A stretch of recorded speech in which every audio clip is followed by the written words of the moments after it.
Yeah, I think already, I mean, to comply with the UN Convention Against Corruption, all the countries in the region, I think most of them have signed up to it, and therefore they have to comply with it. And I think probably most of them are already behind the curve on that one, but they do need to comply, and putting in new legislation, effective legislation, and enforcement will also be required. So I think I'm aware that some countries in the region are already working towards that, so that's good news. I think what will be interesting is to see if, once the legislation does come into place, how it's used and what prosecutions take place. That will be key. I think a big driver of that will be the Transparency International list, which gets published every year, the barometer. A lot of the countries in the region want to be up in the top. I know Qatar's come out and said we want to be in the top 10.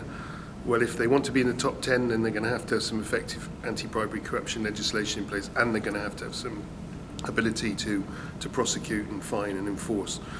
So those will be key measures of that. So I think that's good. And I think the way that things work in this region, I think if one of the Gulf countries goes up the list, then all the others will want to follow pretty quickly. So I think there will be a knock-on effect, which would be good.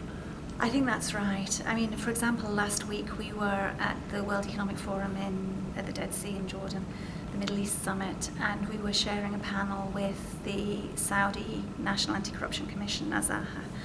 And clearly Saudi Arabia has signed up to UNCAC and is now ratifying. And so many of the GCC countries are doing that, and they are therefore setting up commissions with teeth and with the authority to be able to drive change. Now, obviously, these organisations are all very new. The commissions are new. Some of them are still working out exactly what they're going to do. And they clearly have an investigation and enforcement aspect. But what's quite clear in talking to Nazaha, for example, is that they also want to be able to reach out proactively to the private sector and have this dialogue about proactively implementing better standards and what that means. And I think that dialogue between government and business is really, really important to get this right.